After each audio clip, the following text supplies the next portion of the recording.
하나님이 홍해를 가르시고 그들을 안전하게 건너게 하였을 때 참으로 감사했습니다. 그러나 그 감사는 너무나도 잠깐이었습니다. 곧 이어서 불평이 쏟아졌습니다. 마실 물이 없다고 불평하고, 먹을 양식이 없다고 불평하고, 고기를 먹을 수 없다고 그렇게 불평하였습니다. 하나님은 그때마다 그들에게 반석에서 물이 나게 하시고, 하늘에서 무엇을 내려주셨어요? 만나를 내려주셨고, 또 고기가 없을 때는 뭐예요?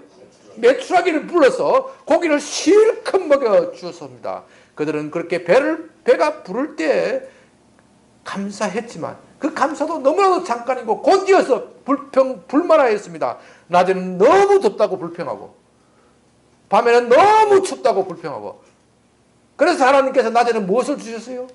구름 기둥으로 덮어주시고, 밤에는 뭘 주셨어요? 불기둥이에요. 자기의 눈으로 구름 기둥을 보고 자기의 눈으로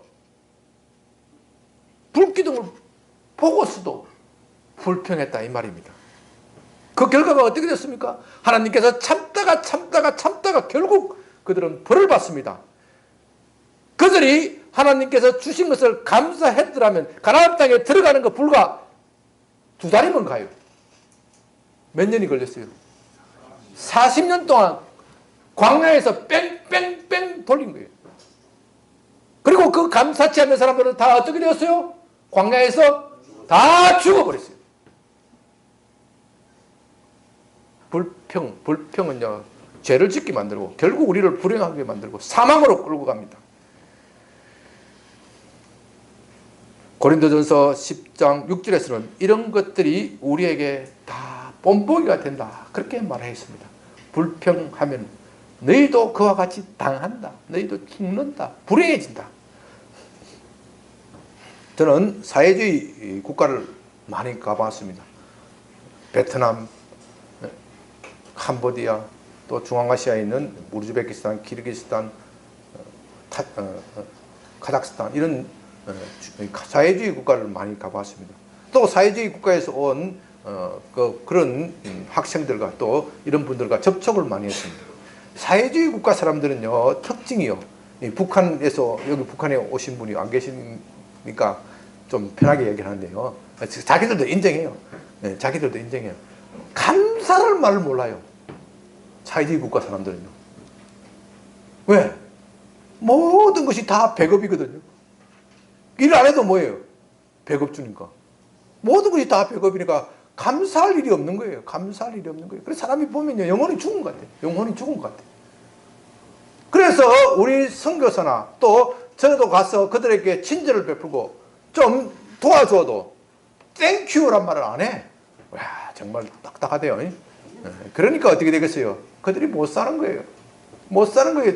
몇 번 도와주다가 도와주는 사람들 어떻게 돼 나중에는? 짜증이 나고 지치니까. 이 인간들은 도와줘도 감사할 줄 모르네.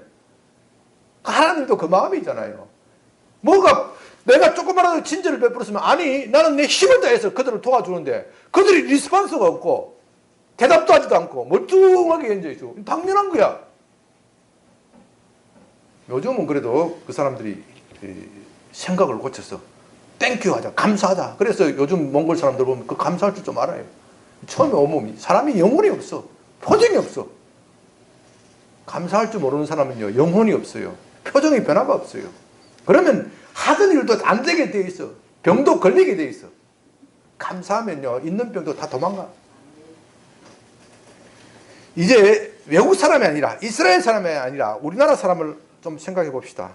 우리나라 사람은요, 참 감사에 인색합니다. 그래도 요즘에는 이 감사합니다, 땡큐 이렇게 하는 것이 좀 옛날보다 낫지만, 그래도 미국 사람이나 유럽 사람에 비하면 훨씬 못 미칩니다. 제가 그 나라 사람들을 많이 접촉해 봤기 때문에 압니다. 왜 그렇습니까? 우리나라 사람은 가슴에 뭐가 있습니까? 한이 있어요. 한이 있다. 외국 사람이 이야기하는 것이 아니고 우리 스스로 그렇게 이야기합니다. 우리나라 사람은 가슴에 한이 있습니다. 이 한이 무슨 뜻입니까? 제가 사전을 찾아보니까, 잘 들어보세요. 몹시 원망스럽고 억울하고 안타깝고 슬퍼 엉어리진 마음, 그게 한이래요. 엉어리진 마음, 속에 엉어리가 있으면 감사가 나옵니까? 입으로 딸싹거리면서 감사할 수 있어도 진심으로 감사가 나옵니까? 안 나오죠. 우리 민족의 가슴에는 엉거려진 것이 있어. 한이 있어. 그러니까 땡큐란 말을 할 수가 없어. 남이 친절을 베풀면은 그것을 고지고대로 받아들이지 않습니다. 속에 무슨 의도가 있을까? 그것부터 먼저 따져요. 우리는 그런 것이 습성화되어 있습니다. 하도 사기를 당하니까. 저도 그래요. 하도 사기를 당하니까. 사기꾼들이 하도 많으니까. 그러니 진정한 감사가 나올 수 없습니다. 사실 그것도 이해가 됩니다. 우리 민족은 얼마나 역사에서 이민족으로부터 많은 침략을 받았습니까? 그러니까 외국 사람들이 우리에게 친절을 베푸는 것 함부로 땡큐하면 어떻게 돼요? 먹혀가는 거예요. 그런 생각들이 꽉 사로잡고 있습니다. 대륙으로부터 침략을 받았고 또 해양 세력으로부터 침략을 받았고 지금도 대륙과 해양 사이에 틈에 끼어서 어떻게 살아가야 될지 나라의 좌표를 잡지 못하고 헤매고 우리끼리 싸우고 분쟁하지 않습니까? 그러니 땡큐가 어떻게 쉽게 나오겠습니까? 또 가진 사람들이 못 가진 사람들에게 친절을 베풀지 않았습니다. 관리들은 부패하고 사리 사욕을 취하였습니다. 백성들은 늘 굶주렸습니다. 그것이 우리의 역사입니다. 구한말 외국에서 온 선교사의 눈에 보일 때는 우리나라의 수준이 아프리카 저 미개국하고 그렇게 차이가 나지 않았다는 겁니다. 그러니 우리 국민들이 한이 맺히는 것은 당연합니다. 그러나 그 한이 우리를 불행하게 만든다는 사실을 알아야 합니다. 정치를 하시는 분들은 우리 국민들의 이런 정서를 잘 이해하고 알고 그 한을 풀어주는 정치를 해야 합니다. 서로 화해하고 화합하고 사랑할 수 있는 정치를 펼쳐나가야 올바른 정치입니다. 그러나 우리나라 정치인들은 보면요, 그 반대로 해요. 자기 정파의 이익을 위하여 사람들 속에 있는 엉어려진 것, 한을 부추겨서 자기 정파의 이익을 취합니다. 지역 감정을 부추기고 전 정권의 사람들은 모두 다 부패한 세력으로 몰아칩니다. 정권이 바뀔 때마다 이런 일이 계속해서 반복되고 일어납니다. 현 정권만 그런 것이 아니고 전 정권도 다 그렇겠습니다. 다만 현 정권은 좀 더 심하다는 소리를 듣는 것뿐이죠. 우리는 그런 데 너무 익숙해져 있습니다. 그것뿐만 아닙니다. 우리 사회 안에서도 참으로 갈등이 많습니다. 그 갈등은 서로 감사할 줄 모르는 그런 마음에서 비롯됩니다. 대표적인 것이 산업화 세력과 민주화 세력입니다. 산업화 세력과 민주화 세력은 서로 감사할 줄 모릅니다. 서로 땡큐 할 줄 모릅니다. 여러분, 우리나라가 이렇게 잘 살게 된 거 두 세력이 있었기 때문입니다. 산업화 세력이 우리를 먹고 살게 했지 않습니까? 또 민주화 세력이 우리로 하여금 이렇게 자유스러운 나라를 만들었지 않습니까? 그러면 두 세력들이 서로 감사하다고 이야기를 해야 되지. 서로 잡아 죽이려고 어르렁거리면서 싸우고 있습니다.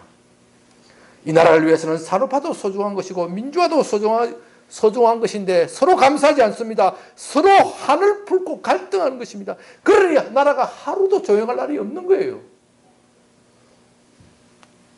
거기에다 요즘은 무슨 갈등입니까? 남자와 여자 사이의 갈등이 보통 문제가 아닙니다. 여성의 권리를 신장하고 남녀의 평등을 주장하는 것, 이건 옳은 겁니다. 우리 여성들이 그런 점에서 참 억압된 세월을 살은 것, 저도 책임이 있고 옳은 거예요. 그런데 너무 지나쳐가지고 남성을 혐오하는 페미니즘, 이거 문제가 정말 많습니다. 가정을 파괴하고 사회의 갈등을 부추깁니다. 요새는 이 페미니즘이 너무 세다 보니까 또 뭐가 나타납니까? 또 메갈리즘 이런 것도 있다며요. 여성을 혐오하는 남성들이 이렇게 하니까 막 헷갈려가지고 막 나라가 온 나라가 정오의 도가닌 같아. 이러다가 나라가 폭발하는 것이 아닌가, 참 걱정이 많이 됩니다. 사실 우리나라 정치나 경제 수준이라면 국민들이 행복해야 합니다. 전 세계를 둘러봐도 이만한 나라가 별로 없습니다. 그러나 우리 국민들은 행복하지 못합니다. 늘 불안하고 초조합니다. 젊은이들은 직장이 없고 미래가 없다고 불안해하고 불만에 사로잡혀 있습니다. 우리나라보다도요 훨씬 잡을 구하기 어려운, 제가 스페인을 가보니까, 스페인이 몇 년 전에 가보니까 실업이, 청년 실업이 50%라 그래요. 우리는 아직 그 정도 수준은 아니잖아요. 그런데 그 사람들도 50%가 청년 수립이 돼도 우리만큼 불평불만 안 하더라고요. 우리는 50%가 되면 어디 나라가 폭동이라고 난리가 날 거 아니에요. 안 그러더라고요. 여유가 있더라고요. 왜 이렇게 불평불만이 많은지 모릅니다. 노인들은 노인들대로 불안합니다. 벌어놓은 것은 없고, 내가 자식들에게 뼈 빠지게, 경상도 사투리가 나와서 그런, 뼈 빠지게, 경상도는 뼈를 안 하고 뼈라 그러네. 뼈 빠지게 고생하고 자식들을 키워놨더니 자식들은 날 돌보지 않아. 자식은 부모에게 내게 해준 것이 무엇이냐? 요즘 결혼하기 얼마나 어려운 줄 아냐? 그래도 집을 못 해주면 전세라도 해줘야지. 자식은 부모를 불평하고 원망하고, 자식은 내가 니를 교육시키는데 얼마나 돈이 들어간 줄 아냐? 요새 교육비가 얼마나 많은 줄 아냐? 네 학원 보내고 그러느라고 내 덩굴 부러졌다. 내 고생 네가 아느냐? 서로 불평불만합니다. 그러니 이 나라는 어떻게 보면 불평공화국이다. 그렇게 말할 수 있습니다. 어느 집안을 살펴보아도 감사해야 하는 가정 찾아보기 어렵습니다. 어느 가정이나 말할 것도 없이 불평과 불만으로 가득 차 있습니다. 그것이 우리를 하여금 죄를 짓게 만들고 또 우리를 하여금 불행하게 만듭니다. 저는 그것이 걱정이 됩니다. 불평하면 불행해지고 감사하면 행복해집니다. 우리는 그것을 믿어야 합니다. 사실 감사하는 일이라는 것은 쉬운 것은 아닙니다.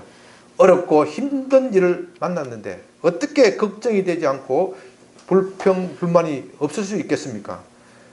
그러나 그래도 감사해야 합니다. 억지로라도 감사해야 합니다. 감사해야 좋은 일이 일어난단 말입니다. 좋은 일이 일어난다는 것을 믿고 감사해야 됩니다. 감사하는 마음이 생기지 않으면 억지로라도 감사해야 합니다. 그렇게 해야 기적이 일어난다는 것입니다. 저는요, 우리 교회를 이렇게 둘러보면요, 한 분 한 분이 참 어려운 분들이 많습니다. 그래도 교회를 개척하고 7년이 지나니까 그 어려운 눈물의 바다를 지나면서 역경을 이겨낸 분들이 참 많습니다. 제가 개인의 이름을 거론하기는 참 그렇지만 본인이 여기 와서 간증을 했기 때문에 간증을 해본 몇 분을 소개해서 말합니다. 우리 신이나 자매니 여기서 계시지만 처음에 우리 교회 왔을 때 참 힘들었거든요. 경제적으로 힘들었다기보다는 하는 일에 만족이 없어요. 목사님, 나 소원이 있습니다. 뭔 소원이냐? 지금 노래를 참 잘하는 자매거든요. 노래 피아노도 잘 치지만 피아노보다 노래를 훨씬 잘해요. 무슨 송? 재즈. 노래를 정말 잘해. 그래서 이름도 뭐예요? 신이 난다 했더니 신이 나요. 노래도 어머니가 얼마나 잘 지으신지 몰라. 신이 나는 게.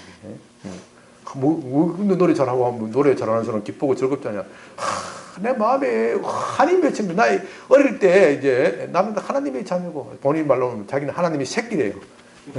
나는 하나님의 새끼인데 이 하나님의 새끼가 밖에 가서 술 취한 사람들 흐느적거리는 데 앞에서 노래 부르니까 너무너무 괴로워요. 너무너무 괴로워요. 하나님 앞에 자녀답게 좀 멋진 장소에서 나의 영락을 마음껏 발산시키고 싶은데 그게 안 돼서 너무너무 힘들고 어려워요. 목사님, 내가 다시는 술 취한 사람들 앞에 노래 안 부르기로 결심했습니다. 흐느적거리는 사람한테 안 부르기로 결심했습니다. 기도해 주세요. 그럼 같이 기도했죠. 같이 기도했는데. 그런데 그 사람들 앞에 안 부르면 뭐가 안 생겨요?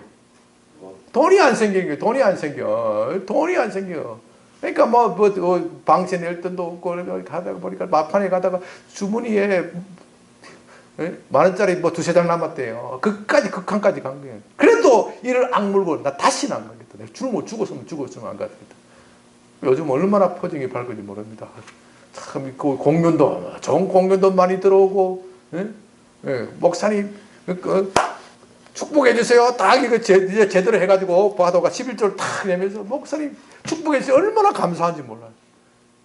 소원이 있습니다. 뭔 소원이에요? 우리 교회에서 12조 제일 많이 하는 게 소원입니다.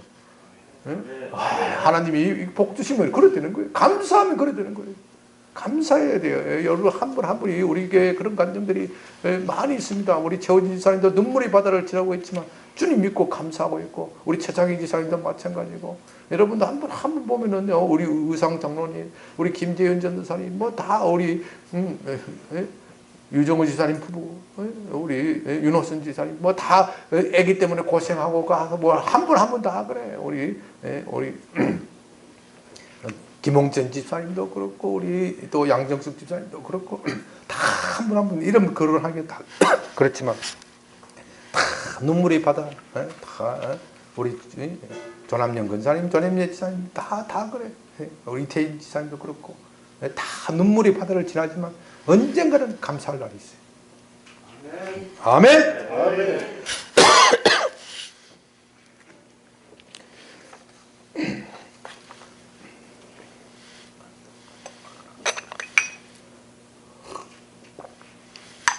이제 마지막으로 오늘 본문 말씀 딱 펼쳐놓고 있어요. 오늘 본문 말씀 무엇입니까? 시편 68편 19절입니다. 이 68편 19절 다 못 외우면 오늘 밥 못 먹는 거예요. 68편 19절 다 같이 읽습니다. 날마다 우리 짐을 지시는 주 곧 우리의 구원이신 하나님을 찬송할지로다. 다시 한번 합니다. 날마다 우리 짐을 지시는 주 곧 우리의 구원이신 하나님을 찬송할지로다. 여러분, 감사하는 것이 쉽지는 않습니다. 쉽지는 않습니다. 어렵습니다. 내 앞에 절망적인 상황이 보이고 희망이 없는데 어떻게 감사할 수 있습니까? 그러나 여러분들에게 이런 상황이라도 감사할 수 있는 비결을 지금부터 제가 말씀드립니다. 여기에 이 구절에서 제일 중요한 것은, 감사와 관련해서 제일 중요한 것은 날마다라는 단어입니다. 날마다라는 단어. 우리 인생은요, 날마다 문제가 쏟아지게 되어 있습니다. 날마다 문제가 쏟아지게 되어 있습니다. 자식 문제가 해결되면 또 다른 문제가 생기고, 집 문제가 해결되면 병이 나고, 날마다 문제가 생기게 되어 있습니다. 언제까지요? 죽을 때까지 문제가 생기게 되어 있습니다. 죽을 때까지 문제가 생기게 되어 있습니다. 날마다 문제는 쏟아집니다. 심지어 한 문제에 대해서도 하나님 이 문제를 해결하여 주시옵소서. 내가 굳게 마음 먹고 청계산 기둥을 올라가서 철야를 하고 일주일 금식을 하고 딱 나올 때는 마음에 뿌듯합니다. 하나님께서 내 문제를 반드시 해결해 주실 거야. 하나님께서 내 기도를 반드시 들을 것이야. 확신해서 나오는데, 나오는 순간 산으로 쭉쭉 내려가면서 다시 어떻게 그 짐을 다시 쭉 짊어지고 있는 거예요. 청계산에서 내려놨다가 다시 차 타고 쭉 시내로 들어오면 어느새 내 짐은 다시 내 어깨에 있어. 이것이 우리의 인생입니다. 우리의 인생입니다. 우리의 인생은요, 이 짐에서 벗어날 길이 없어요. 그런데 시편 68편 19절에서 하나님께서 어떻게 말씀하십니까? 내가 날마다 너희 짐을 쥐어주겠다. 날마다 너희 짐을 쥐어주겠다. 날마다 너희 짐을 쥐어주겠다.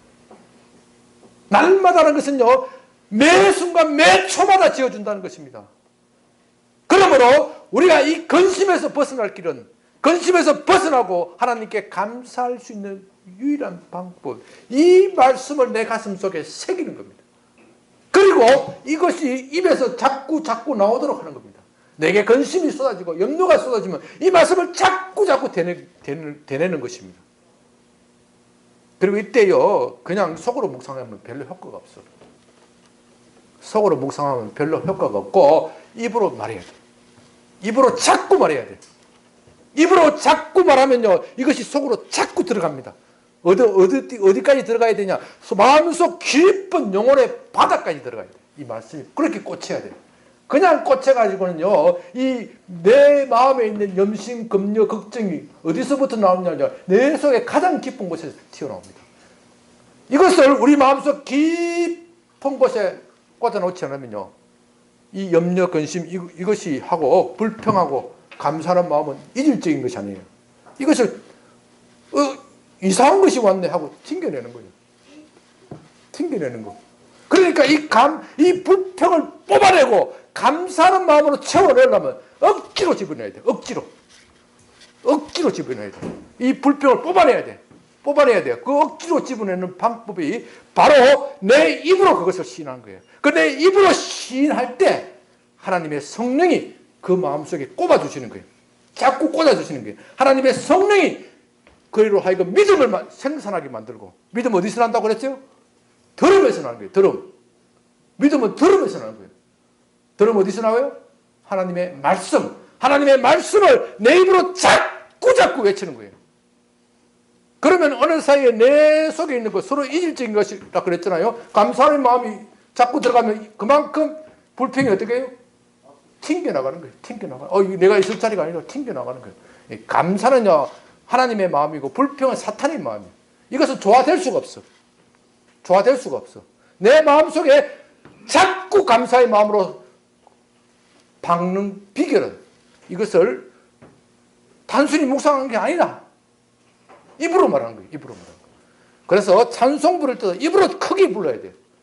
제가 여기서 딱 보면요, 영적으로 병 들었다 안 들었다 딱 압니다. 찬송 부를 때 온 전심을 다해서 부르는 사람, 이 사람은 건강한 거예요. 입만 달싹달싹 하는 사람, 영적으로 어딘가 문제가 있어. 문제가 있어. 영혼이 병들었어.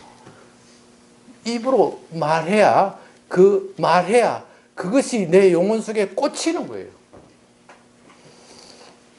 그래서 시편에 보면은, 옛날에 시편은 주의 말씀을 묵상한다 이렇게 번역이 되어 있죠. 그게 묵상이 아니에요. 이스라엘식의 성경 읽는 방법은 묵상이 아니고 소리 내서 읽는 거예요. 요즘은 그렇게 어떻게 번역했습니까? 엎조리면서 읽는다. 엎조리면서 읽는다. 묵상이라는 단어가 시편에 요즘 안 나옵니다. 옛날에 우리가 히브리어 실력이 없었을 때는 그걸 묵상으로 번역을 했는데, 묵상이 아니고 이 히브리 사람들이 성경 읽는 방법은 소리 내서 읽는 거예요. 우리나라 사람도 어떻게 읽었어요? 하늘, 천, 따지 이렇게 했잖아요. 그게 가장 좋은 방법이에요. 가장 좋은 방법. 가물현 누룽지 빡빡 긁어서 먹으리라. 이게 가장 좋은 교육 방법이에요. 그냥 앉아서 속으로 소용이 없어. 속으로 안겠다 이게 소용이 없어. 자꾸 소리내서 읽어야 돼. 혼자 있을 때 자꾸 소리내서 읽으십시오. 그리고 요즘 뭐 대중들 사이에 소리내서 읽기 힘들잖아요. 그럴 때라도 거리면서 남이 눈치 주든 말든 피해만 안 주면 되잖아요. 남한테 피해만 안 주면 되잖아요. 예? 예, 출퇴근 할 때 얼마나 좋아요. 예, 제가 여주에 출퇴근할 때 보면요, 어떤 분이 저 앞에 또 저보다 나이가 한 대여살은 낮은 것 같아요. 50대 중반쯤 되는 어떤 여성이 있어요. 아이고, 손에 묵주를 두고 혼자서 쫑쫑 거려요. 천주교 기도문이죠. 예? 불교는 아니니까 천주교 기도문은 혼자 쫑쫑 그거 보면 한 4, 50분 타고 가는데 어느새 40분 딱 지나버려. 그 표정을 보면 너무 밝고 행복한 표정을 지어. 혼자서 그렇게 하나님, 그러니까 뭐 자기들끼리 뭐 우리가 말하지만 하늘에 계신 우리 아버지 어쩌고 저쩌고 주기도문을 외우는지 뭔지 모르겠는데 혼자서 그게 제일 좋은 기도예요. 기도할 때 함부로 묵상하지 마십시오. 묵상하는 거는 진짜 고수들이 하는 거예요. 진짜 고수들이. 진짜 고수들 여기 없어요. 나도 진짜 고수가 아니에요. 진짜 고수가 아니에요. 진짜 고수는 침묵 속에서 하나님을 응시하고 바라본다. 관상기도라는 것인데 그건 여기 없어요. 나도 그 경지에 어쩌다가 한 번씩 가는 것이지 그거 별로 없어. 그런 거 생각하지 말고 자꾸 소리내서 기도해. 소리내서 기도 안 하면요, 그 묵상 기도한다면서 요새는 또 핸드폰 꺼내보는 사람 얼마나 많은지 몰라. 쓸데없는 짓이에요. 쓸데없는 짓. 정신을 딴 데 분산하는 거예요. 그러니까 소리내서 기도하면 정신을 집중하고 할 수 있는 겁니다.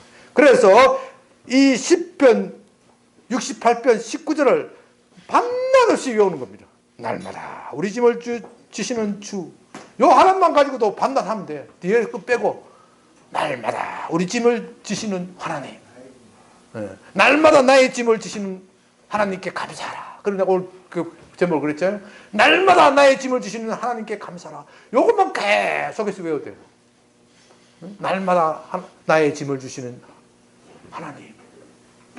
이렇게 계속해서 반복해서 하면요, 근심도 사라져버려요.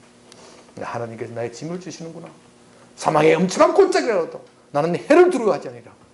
이것이 말씀이 착 꽂히는 거예요. 사랑하는 여러분, 이제 여러분들은 감사의 사람이 되시기 바랍니다. 아멘. 우리 앞에 살아가야 할 길 만만치 않습니다. 하나의 문제를 해결하면 또 다른 문제가 늘 오기 마련입니다. 인생은 문제투성이고 어느 누구라도 그 문제로부터 해결된 사람은 없습니다. 저는 오늘 최근에 우리나라에서 정말로 부자, 재벌 중에 재벌가 이렇게 거의 뭐 독대하다시피 그럴 기회가 있었습니다. 그분이 제게 하시는 말씀이 있습니다. 내 걱정이 뭔지 압니까? 내 걱정이 뭔지 아십니까? 돈이래. 돈 걱정이래. 그 말 듣고 쇼크를 받았어. 돈이 제일 많은 사람이 돈이 없으면 회사가 못 들어가니까, 자금이 말리면 회사가 못 들어가니까 내 걱정이 뭔지 아십니까? 내 돈 걱정이. 이야, 쇼크. 그러니까 인생에 있어서 문제는 해결될 날이 없어. 그러나 우리 마음속에 감사하는 마음이 있으면 문제의 파도를 타고 넘는 겁니다. 요셉처럼 감옥에 가더라도 감사하는 마음이 있으면 그 파도를 타고 넘는 겁니다. 감사하는 여러분이 되시기를 주님 이름으로 축원합니다. 아멘. 아버지 하나님 감사합니다. 우리 인생에 참 문제가 해결될 날이 없지만, 그러나 그 문제 속에 우리가 눌려서는 안 됩니다. 억지라도 감사할 수 있도록 우리를 도와주시옵소서. 날마다 우리 짐을 주시는 우리 주 하나님을 감사하고 찬양합니다. 예수님 이름으로 기도드립니다. 아멘.